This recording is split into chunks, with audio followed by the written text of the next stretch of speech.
So for our second talk of the day, we have Sabrina Pauli, who will speak on types of lines and dynamic Euler characteristics enriched in the Grothendieck-Witt ring. Okay. Thank you for the introduction. I'll try to share my screen on my iPad first.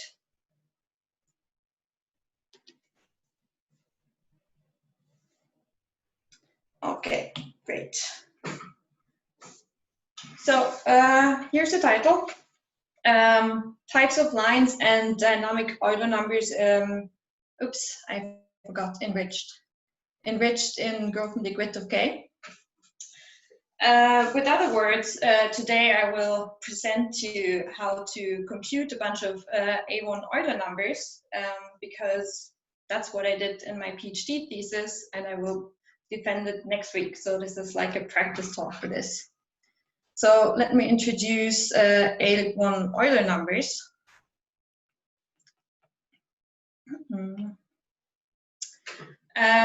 First of all, we have already seen an example earlier today, namely the A1 Euler characteristic from Alexi's talk.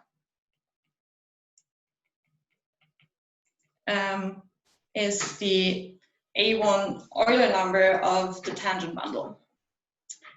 But before I start with the definition of the A1 Euler number, let me recall how this is defined classically. So by classically, I mean I take my field, base field, to be the real numbers. Let V to X be an oriented rank R vector bundle.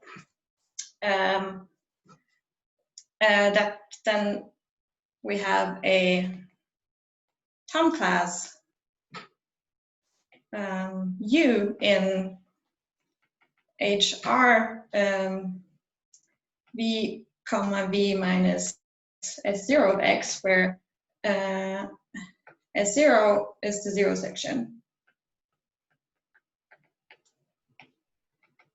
And if I restrict this Tom class to any fibers, we get a generator of, so if I restrict it to a fiber, I get a generator, F is the fiber in here, which is just C. Now what I can do is, so this is an orientation of the fiber. So, but what I can do with this Tom class now, I can, so this lives in here. I can first restrict it just to HR of the big space, and then I pull back by the zero section, and I land in HR of X. And the image I call the Euler class.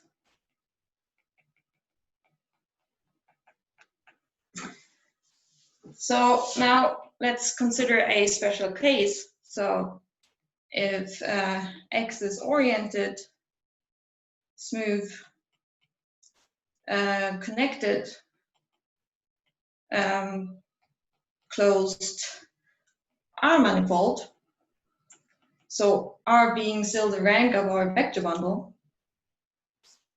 and if we take a general enough section, so this is a smooth general section. What do I mean by this? I mean that this section sigma should intersect the zero section transversally. In particular, I want finitely many points in the zero locus of the section. So this should just consist of finitely many points. So if I take the class of this, the homology class, this is a zero homology class. So this gives me a number. And this number I want to call Euler number. Why Euler number?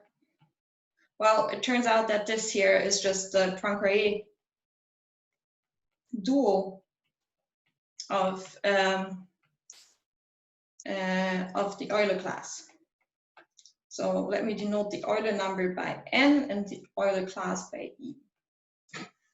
So this is what I want to enrich in Grothendieck-Witt of K. So do this over an arbitrary field K, and this is what I want to compute later. But let me first tell you how one can compute this. One example how one can compute this over the real numbers. So if I have a 0 of my section sigma, and I take a small ball around the 0, x, plus a trivialization of my vector bundle, v restricted to u, and I want this trivialization such that, well, here I have a standard basis of r to the r. This should correspond to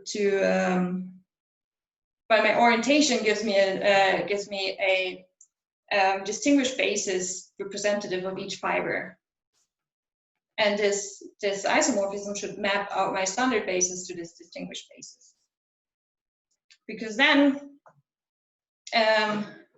what I can do is I can take the degree of, I take my small ball u, and I collapse u minus x. This is homotopy equivalent to an R sphere. I take the map induced by my section sigma and go to R to the R. So this now is this R to the R, well, R to the R minus 0. So this is also homotopy equivalent to an R sphere. And I call this index x at x of sigma. So this is the local index. And then what I can do is I can express my Euler number as the sum of local indices summed over those zeros of my section.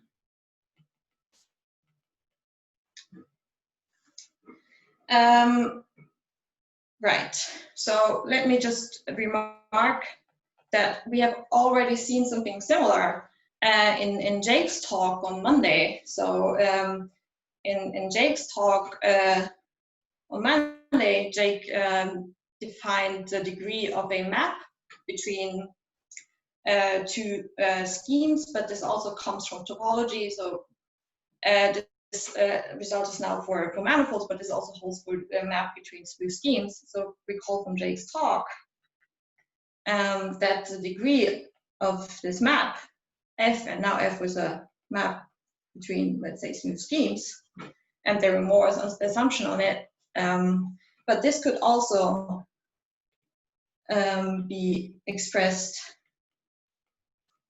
as a sum of local contributions.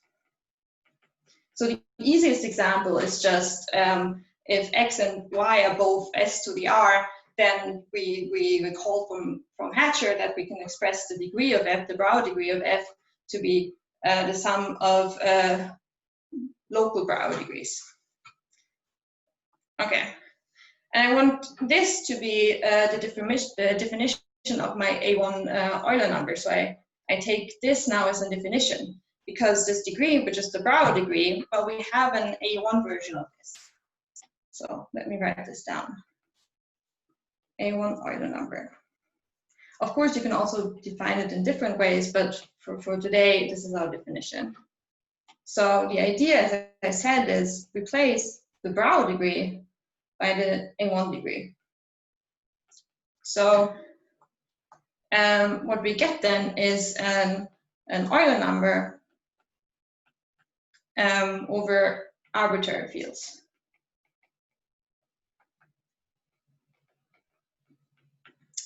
Okay, so for those of you who maybe don't work in A1 homotopy theory, let me recall what this A1 degree is. So we take a motivic sphere. Let's take P to the R, and we model by P R minus 1 to itself. And we take the A1 homotopy classes, and then the A1 degree takes values in the Grothendieck-Witt ring of K. So very briefly, what are the elements in the Grothendieck-Witt ring of K? Well, in here, so elements in here are non-degenerate symmetric bilinear forms over K. And Grothendieck-Witt is generated by one-dimensional forms. Let me denote them by bracket A bracket, which are the forms. Our K vector space is just K to 1. And it sends x, y to a x, y. All right. So now I want to define this Euler number as the sum of those local indices, which should be A1 degrees. But earlier I needed a lot of orientations. I needed both the vector bundle to be oriented, so I got this thumb class, and I needed my manifold, my base space X, to also be oriented. But it turns out that a weaker notion is sufficient. We just need our vector bundle to be relatively oriented with respect to our base space. So let me tell you what this means. So first of all, now we want to work with a vector bundle over, let's say, a smooth variety over K. And I want the following line bundle to be oriented.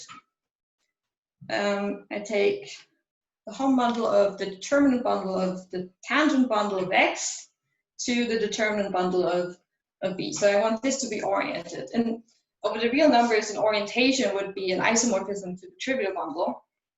But I claim I can do this more generally. I just need a square of a line bundle, because after all of the real numbers, squares of line bundles are just trivial. So let me spell this out. A relative orientation of this vector bundle, oopsie, consists of the data of, first we need a line bundle over X, and we need this isomorphism. Let me call it rho. Okay. So now I want to define my A1 Euler number as the sum of those local indices. So let me first tell you what those local indices should be. So now let this be a vector bundle over smooth and, let's say, proper, so we only get finitely many zeros, variety X over K, and let's assume we have a relative orientation rho. So to define this local index, I need first coordinates. These coordinates, let me call them Misnevich coordinates. Misnevich coordinates. So this is a map from a neighborhood of X. So if little x is, I'm sorry, let sigma be a general section as before, and let x be in the zero locus of sigma. So now take a neighborhood of X and a tile map to AR. I guess, sorry, I also want the dimension of X to be equal to R, which was the rank of the vector bundle. Okay, great. So again, so this is this R here is the dimension of X and the rank of the vector bundle. Now coordinates around X should be in a tile map to AR. This makes sense because then we have an isomorphism on the tangent space, so we get coordinates, and we want that this also induces an isomorphism on the residue field.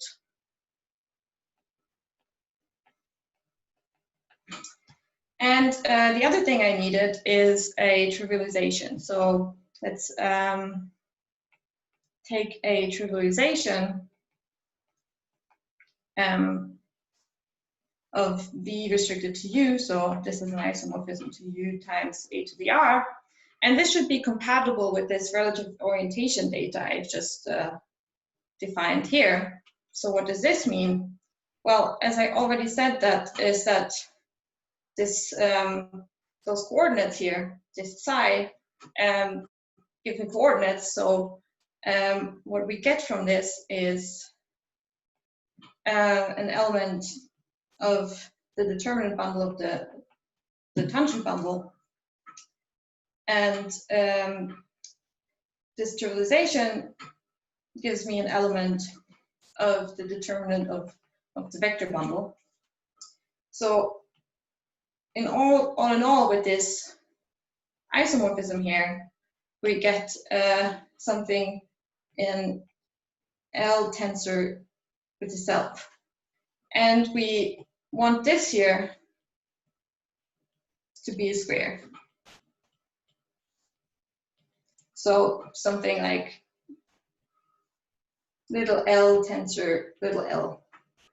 And this makes a lot of sense, because if I now chose different coordinates here, and if I chose a different trivialization here, I would get the different elements here, but this should still be a square, so that it's compatible with my relative orientation. So the two elements I get just differ by a square, and we want if something differs by a square and Grothendieck-Witt, it doesn't really differ. So this is well defined.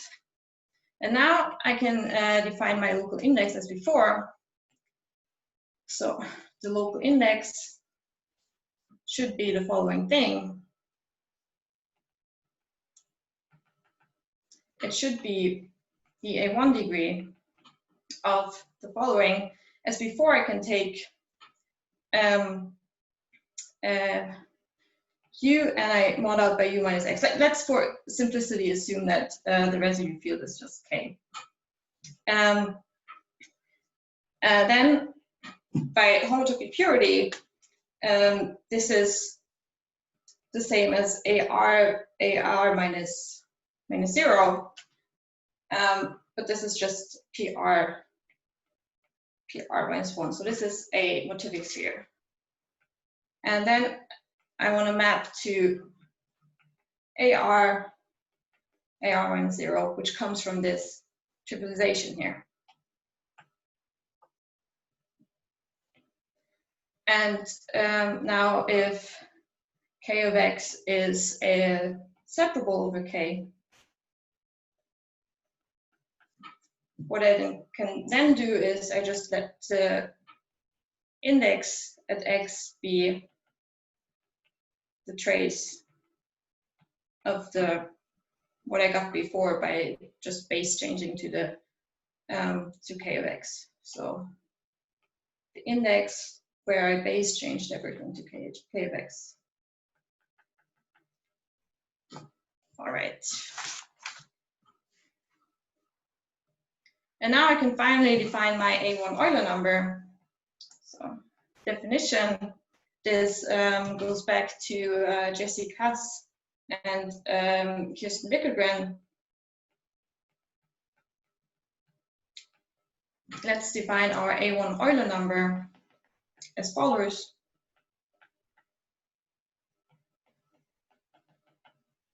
As the sum of those local contributions, where we sum over all the zeros of our general section in Grothendieck-Witt of K.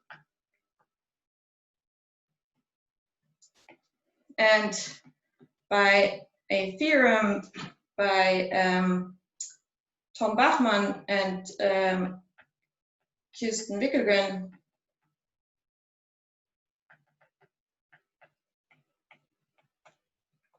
this definition doesn't depend on our chosen section sigma. So this does not depend on sigma. All right.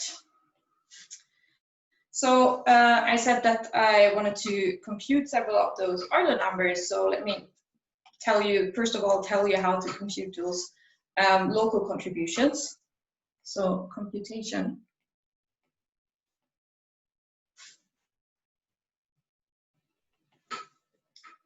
All right. So the simplest case is we have x0 of our general section, and the residue field is just k.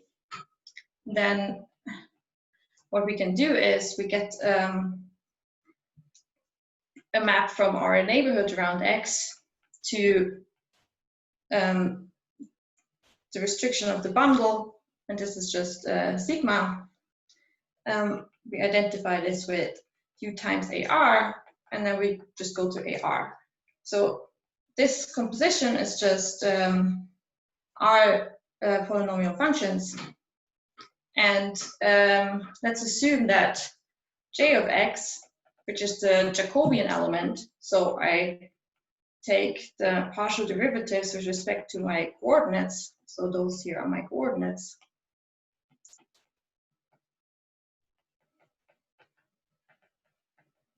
And I evaluate at my point x. If we assume that this is not 0, then the index at x is just this one-dimensional form, j of x. And of course, I can drop this assumption that the residue field is k, but just assume that k of x over k is separable, because then I can take the trace of this. Or maybe I should say what this trace is. So if you have a form over k of x, so this is the symmetric bilinear form over k of x, you can just compose it with the field trace. And what you get is a form over k. So this is what I mean by taking this trace here. Okay. If my Jacobian element j of x is 0, that kind of means that this 0 is not a simple 0, it's like a multiple 0. But what I can then do is I can take the EKL form. EKL stands for Eisenbach Levine. This is Harold Levine, not Mark Levine. But Mark Levine's name I think I will mention later on. And Kim Xia-Billy, because they independently found a formula for the local Brouwer degree just over R, which is the signature of a certain symmetric bilinear form. And then Jesse Kass and Wickelgren show that if you just take the form and the class it represents in Grothendieck-Witt, well, this is our local A1 degree. But let's not consider this today.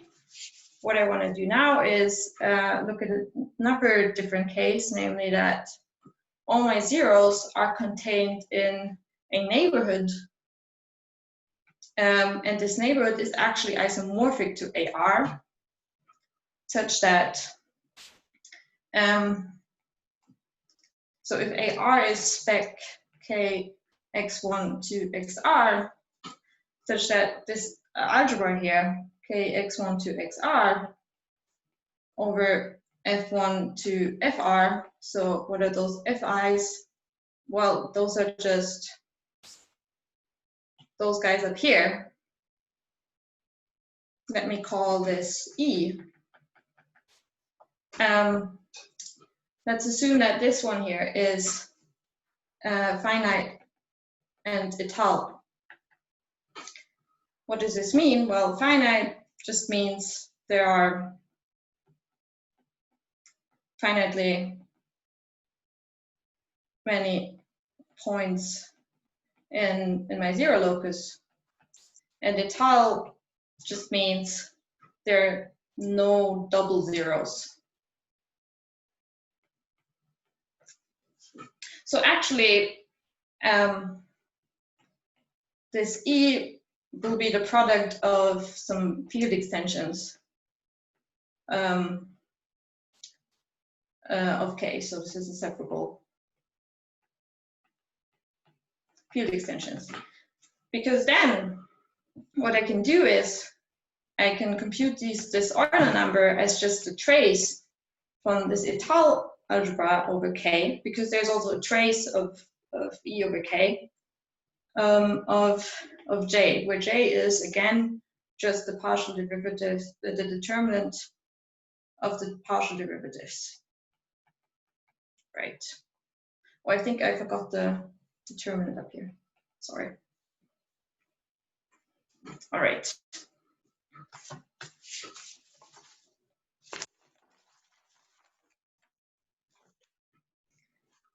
So why is this useful? Well, first of all, this is actually not too restrictive. In many interesting examples, this is the case. For example, take projective space. Then you have a covering of affine spaces, or take the Grassmannian. So this is often the case. Also, that all the zeros, since there are only finitely many, are just all contained in my affine space. This is also often the case. And this here, I told my computer to compute. So what I can do now is I can just generate a general section and tell the computer to compute this. So this is one part of my thesis. And there's also an archive preprint about this called Computing A1 Euler Numbers with Macaulay 2.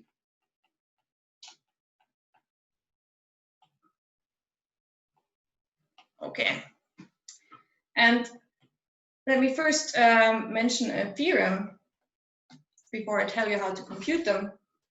Again, by Tom Bachmann and Kass and Wickelgren. Tom Wickelgren. Namely, they found out that this Euler number can have only two forms. So either this Euler number looks like as follows. We have some numbers NC and NR, which are the complex and the real results. So NC, this would be the rank of my symmetric bilinear form, and NR, this would be my the signature. This times 1 plus NC minus NR times minus 1, or the Euler numbers of the form NC plus NR over 2 times 1 plus the same again here, but plus 2, and we subtract a 1. So if we know NC and NR, we almost know everything, and we only have two different choices. So we only need to distinguish between this and this. So how can we do this? So I think you forgot a hypothesis on V being defined over Z adjoint a half. Okay, yeah, thank you. So V defined. Thank you, Kirsten. Thanks. So if we know the following, first of all, NC, which I said was the rank of this symmetric bilinear form of the Euler number, and R, which is the signature.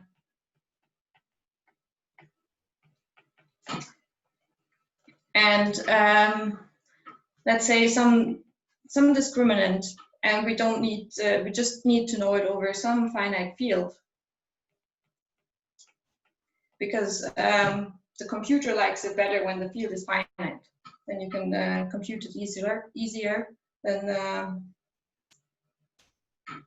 with, for example, real coefficients, such that 2 is not a square. Because if 2 were a square, well, this would just be 1 here, and this would cancel out. So if we know all this, then we know everything.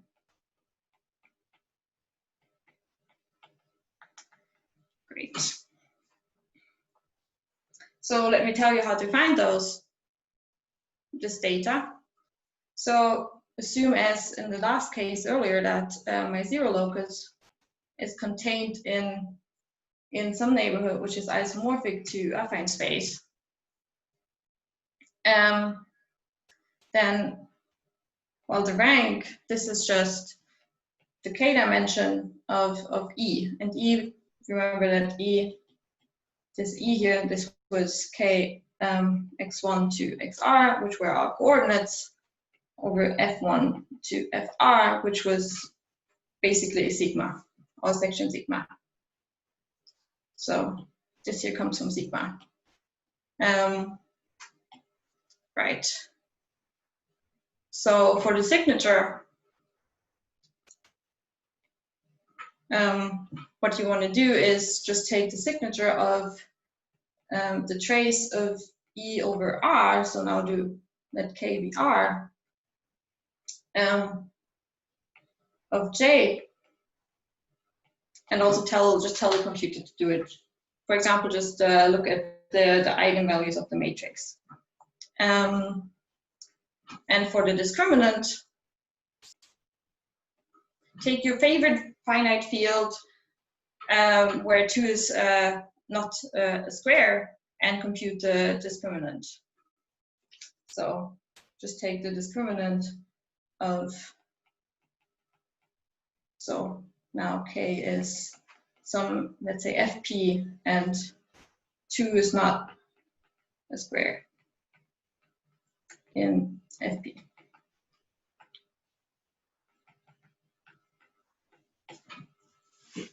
And actually, if you know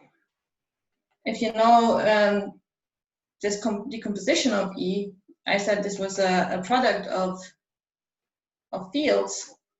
Those here are the field of definitions of our points in the zero locus. And then you can just, if you know this decomposition, you just check if our J is a square in any of those. But let me just give you an example. And I think this is the most famous example, namely the lines on a cubic surface.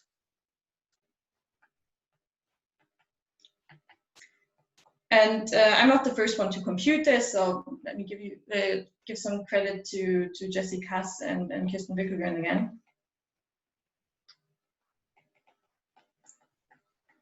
But here I can show you how to recompute it. So first of all, how can we compute this? Well, let's look at the following bundle. So here, GR24, what do I mean by this? This is the 2 planes in 4 space, or equivalently, the lines in P3. And this vector bundle here is the vector bundle with fibers. So if we have a line, then we get a point, then we put some brackets around L to say this is a point in the Grassmannian. And if I look at the fiber, this should be degree 3 polynomials on my line. All right. So what does this have to do with cubic surfaces? So now let X be a cubic surface, meaning this is a hypersurface in P3. defined by a polynomial of degree 3. All right, so let this be a cubic surface. Then this cubic surface gives me a section of this vector bundle up here in the following way. Let me denote this section by sigma f, f for this polynomial. So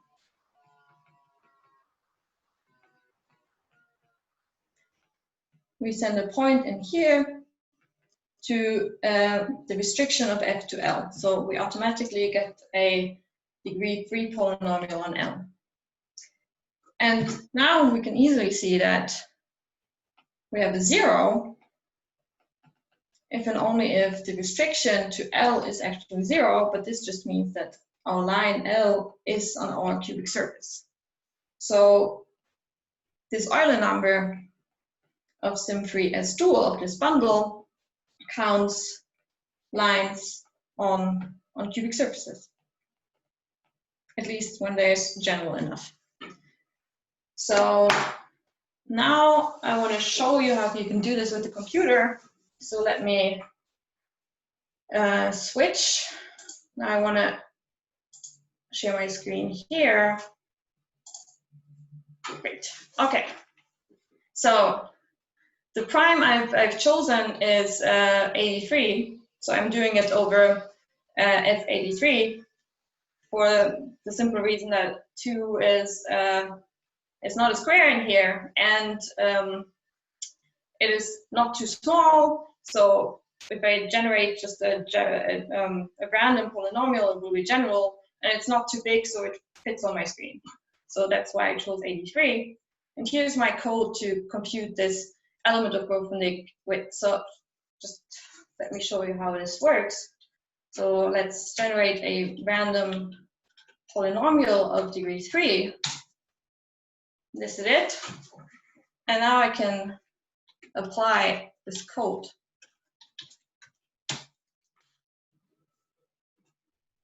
Ah, beautiful. And I get this matrix. And as you can see, this matrix has rank 27. It's a map from F27 to F27. And then you see many blocks in here. And those blocks, what do they represent? Well, those represent lines on this cubic surface. And on this cubic surface, there are many lines defined over my field F, namely 1, 2, 3, 4, 5, 6, 7, 8, 9, 10, 11. And 1, 2, 3, 4, 5 are actually rational lines. And those blocks here come from those trace forms. So I trace down from the field of definition of the line to the field, and this gives me the base field, and this gives me those blocks. So if I do this again, I might get something which looks completely different. Let's see. Not so different. Maybe this one was not general enough, so I got something too small. Let's try again. This actually never happened before. Oopsie.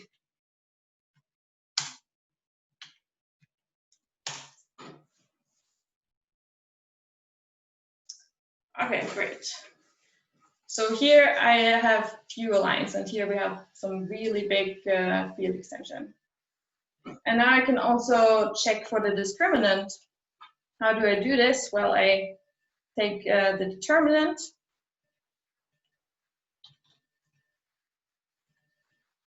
of the matrix I got here, and I want to check if it's a square or not. So I use Fermat's little theorem, which says that if I take this to the power of my prime, which was 83, minus 1, then I will always get 1. So if I divide this by 2 now, I should either get 1 or minus 1. And if I get 1, get a squared discriminant, and if I get minus 1, we don't get a square. So let's see. Great, I get 1. And I've done this many times, and you always get 1. So let me switch back to my iPad.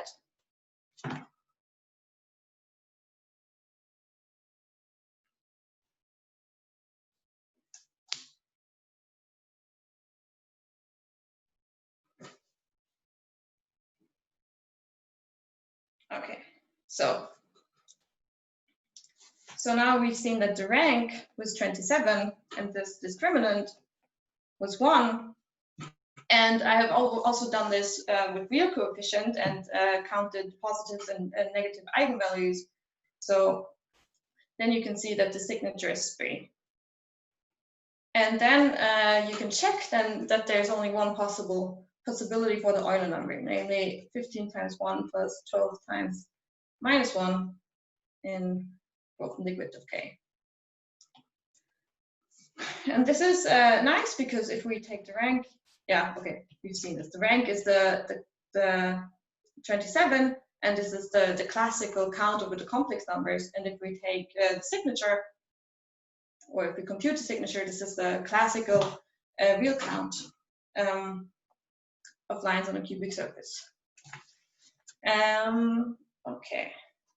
So I want to refer you to the rest of the papers for more examples of A1 Euler numbers. I don't have time to do all of them now. And I've also written code to compute this EKL form, and compute it from A1 Euler numbers. But let me get to another part of my thesis, because what I actually wanted to do with this program is attack the following problem, namely count lines on a quintic threefold. This was the topic I got in the beginning of my PhD.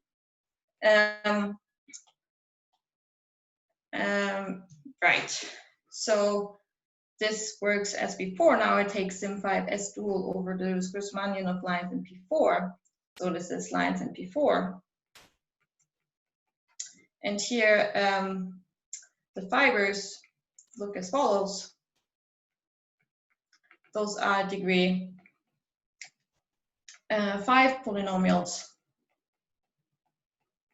on L, and for the same reason as before, the Euler number of this bundle, sim5 S dual, counts now lines on a quintic threefold. So the problem now was that, first of all, this was too hard for my computer. I could get the rank, which is 2,875, but not the signature or the discriminant. And so I tried to do it by hand instead and take a really nice quintic threefold. But the other problem is that nice threefolds or quintic threefolds contain infinitely many lines.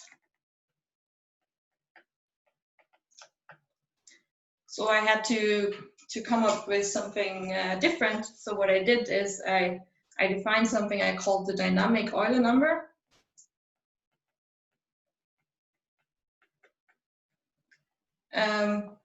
As follows. If I have the Euler number of a vector bundle, which is defined over K, so let me put a K in here.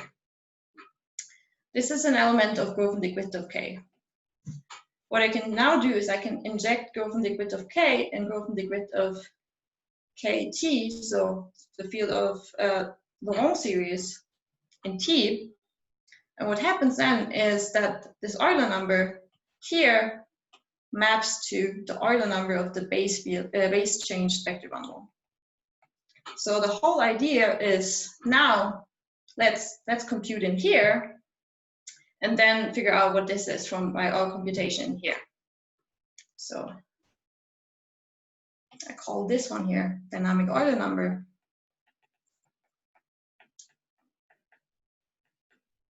And I want to compute this guy here.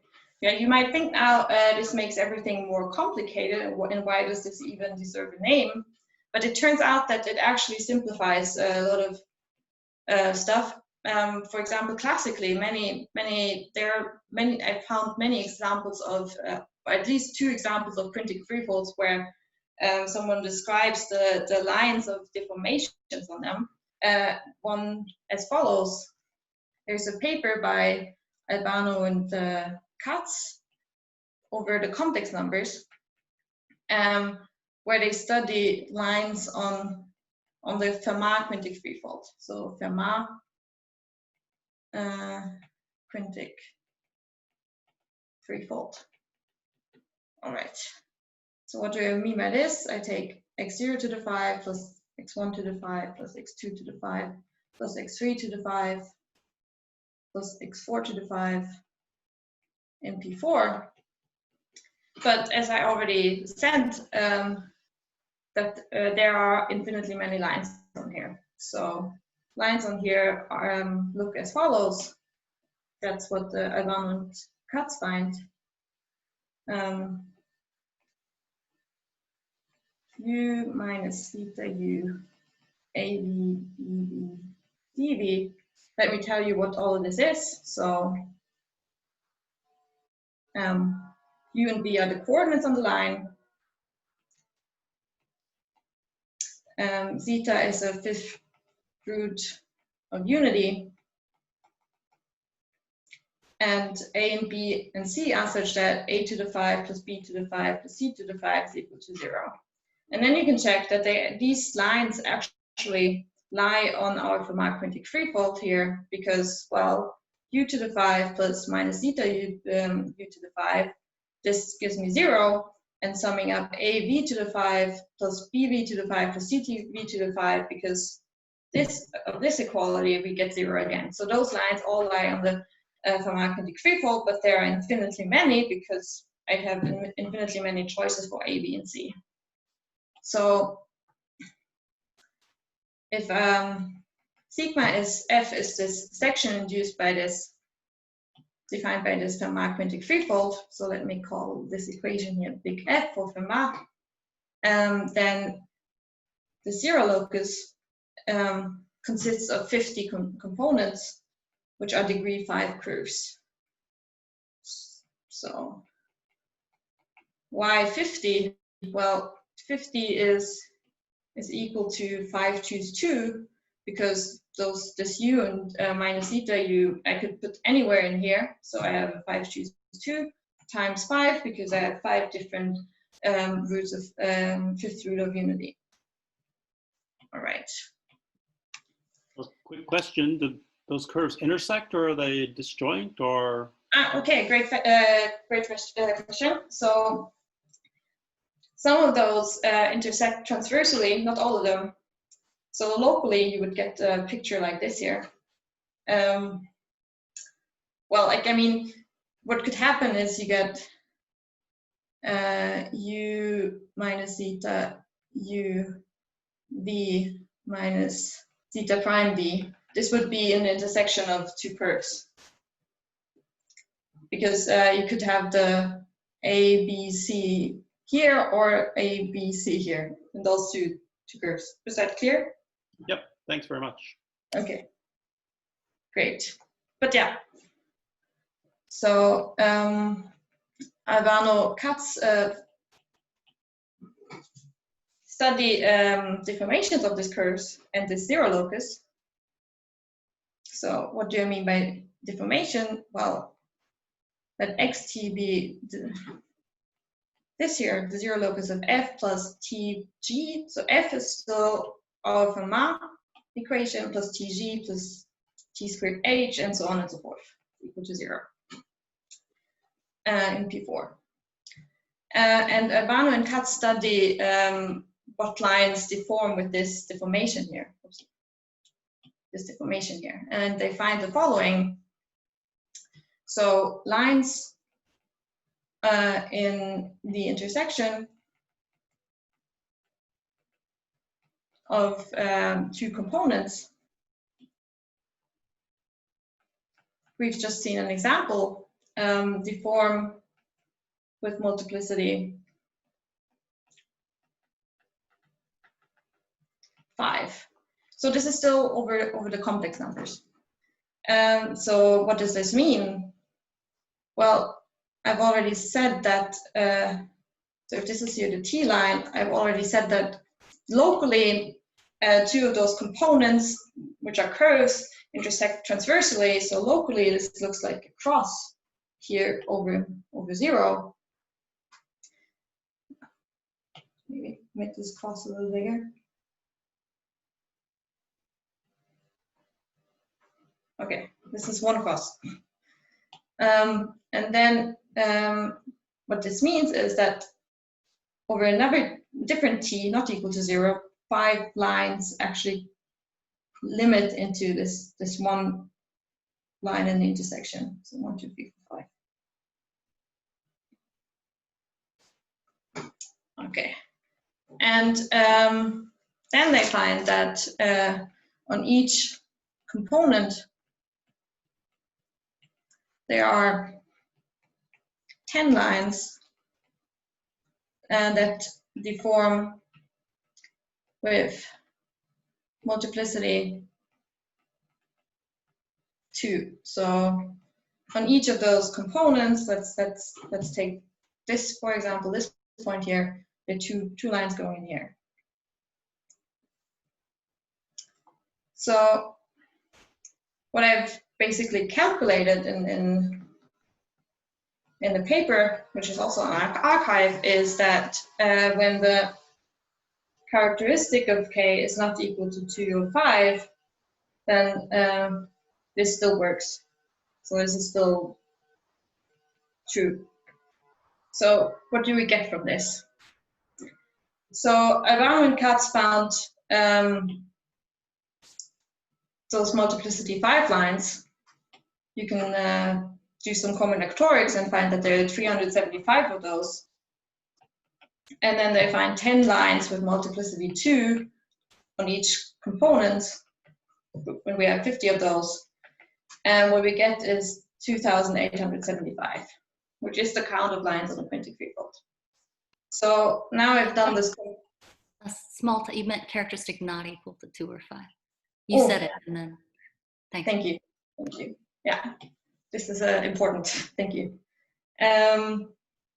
So now what I did is I computed those local indices over t not equal to 0, and what I get is here for this multiplicity 5, we can replace it by 2h plus 1. What do I mean by h? Well, h is this hyperbolic form 1 plus minus 1. So this is still rank 5, so this makes sense. And of course, those multiplicity 2 lines over different fields is just an h. So what I get here is 15 times this 2h plus 1. Why only 15? Well, only 15 out of those 375 lines are actually defined over k. For the other ones, we have to join a fifth root of unity. So now let's do the other ones. So we have to take a trace and join a fifth root of unity of 2h plus 1 plus 50 times 10 times h. And if the characteristic is not equal to 5, this is 1,445 times 1 plus 1,430 times minus 1. Ask a quick question here. This trace. Oh, I see. So this is the roots of unities. I mean, you're working over the power series ring there for all your fields. Yes. That's the generic. That's where I'm doing the computation. Actually, it doesn't really occur in the computations because we get something defined without a t. But to be completely correct, I first do my computations in this. I join this t, and then I conclude what the Euler number is without the t. That's why. But yeah. Yeah. Thank you. This is necessary here. So yeah, as I just said, this is in Grothendieck-Witt of K, and with the Laurent series here, but we know that this is also the image of the Euler number Sim 5 as dual in Grothendieck-Witt of K. And what is this map? Well, it just sends A to A. So what we can conclude from this is that the Euler number of Sim 5 as dual is 1,445 times 1 plus 1,430 times minus 1, at least when the characteristic is not 2 or 5. And just a little remark, this should be correct because this agrees with Mark's computation. So Mark Levine has already before me computed this also for degree 2n minus lines on degree 2n minus 1 hypersurfaces in Pn+1.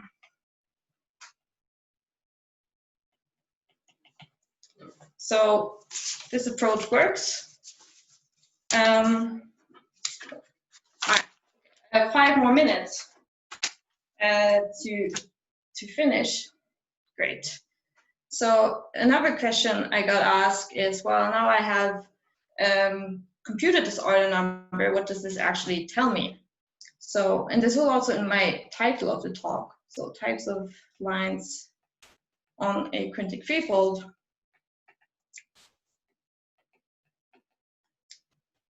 So now let's assume that the characteristic of K is not equal to 2.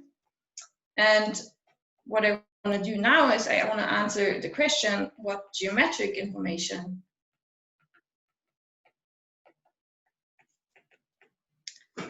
does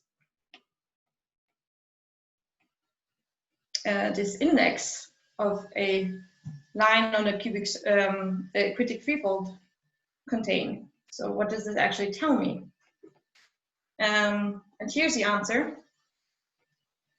If you take the Gauss map, which maps a point on the line, so the line is isomorphic to P1, so we can take a point in here and map it to its tangent space. So I get a map from P1 to P2, where P2 is all 3 planes in P4 containing L. You can check that this is actually parameterized by P2.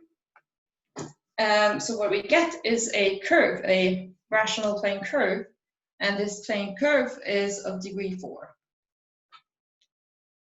And by the classical Castelnuovo count, this curve G has 3 nodal points because it's rational of degree 4 and it's a rational plane curve of degree 4. So how does this look like? The image of the G would look like as follows. You get 3 such nodes. Okay. So now let's take one of those nodal points, let's call it M, and look at the pencil of lines through M. So we look at lines through M. Let's take another one. Since the curve is of degree 4, each of those lines will intersect the curve in 4 points. 2 out of those 4 points are actually M because it's a nodal double point. And this gives us an involution. Let me call it Segre involution because he did this for lines on a cubic surface of the line. So let me denote it by IM because it depends on my point M. What should this involution do? So it's an involution of the line. Each element of this pencil intersects the curve in 4 points. 2 additional points, let me call them G of, let this be the image of P and this be the image of Q. And I want this involution to swap P and Q. Okay. Now the fixed points of this involution are defined over, so let me assume in the beginning that the field of definition of my line is actually K, otherwise I take the trace. So now the fixed points of this involution are defined over K, and we have to adjoin a square root.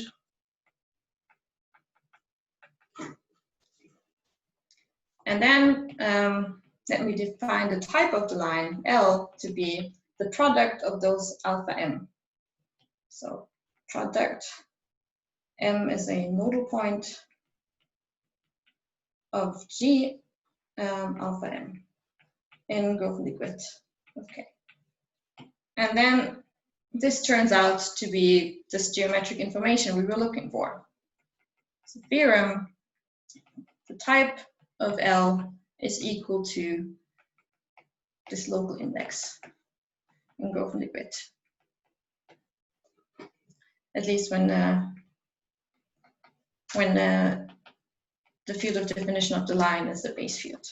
So what can we conclude from this is that this Euler number of sim5 S dual, which was 1445 times 1 plus 1430 times minus 1, well, this is equal to the sum of, I sum over all the lines on a general quintic threefold X of the types, and I might have to take some traces.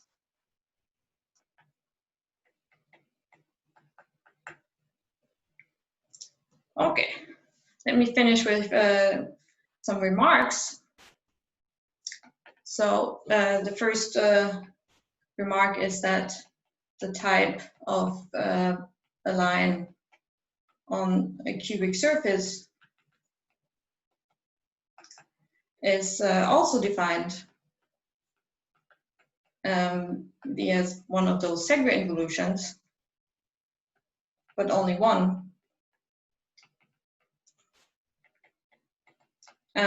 This was found by Segre already a long time ago over the real numbers, and then Jesse Kass and Kass and Wickelgren do it over other fields when characteristic is not 2.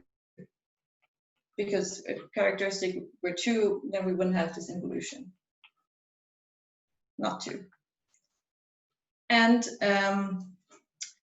this definition generalizes to a definition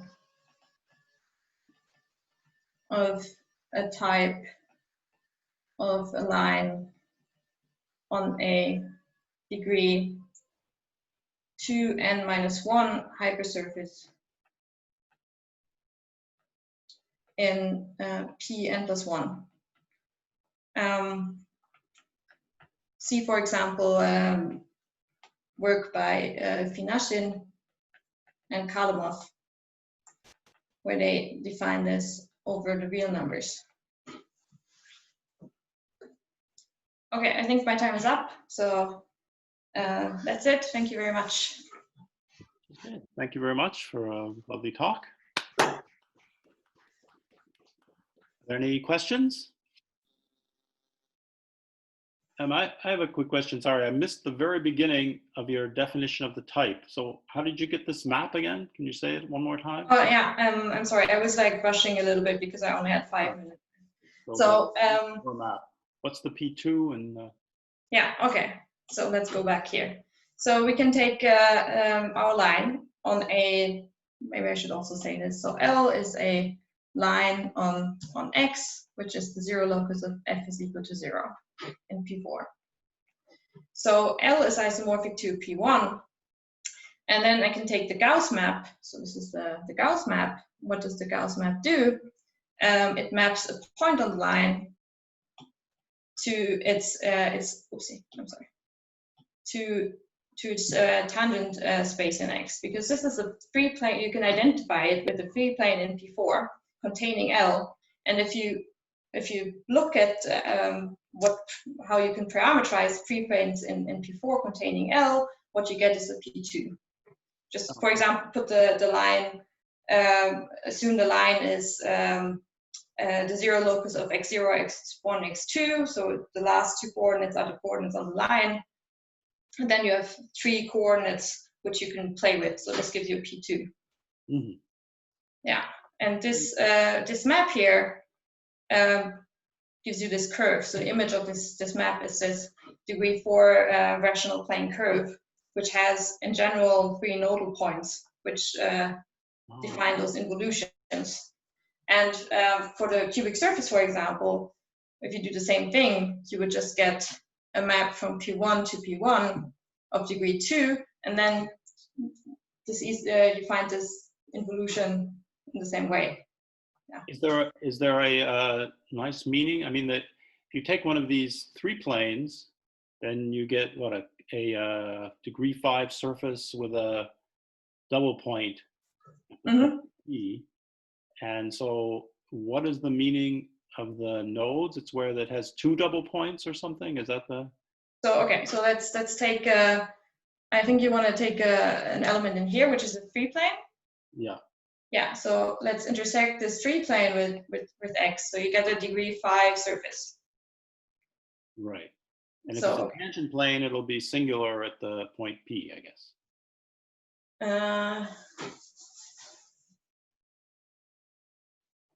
That's all.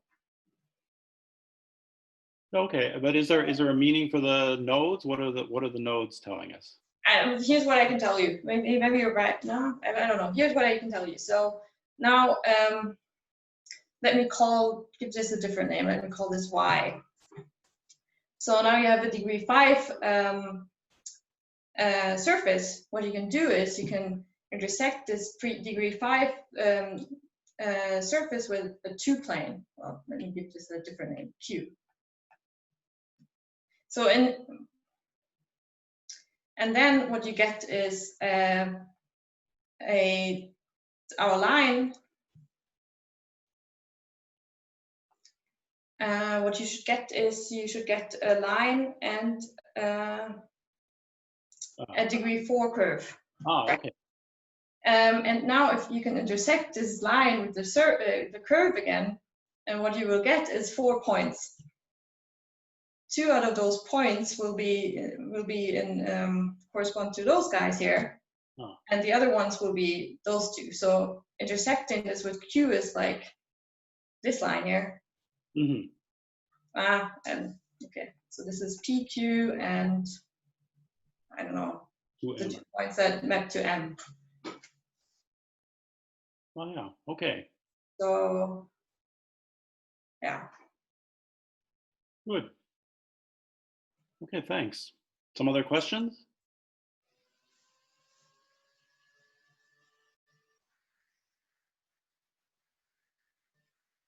Does it say anything about what happens over finite fields? If you look at discriminants, does it give you counts of things? Lines of certain types? I haven't thought about this. What to say? I don't think I have a good answer. Okay. Some other questions? No, well, if not, then thanks Sabrina again. Oh, and we meet again at 5.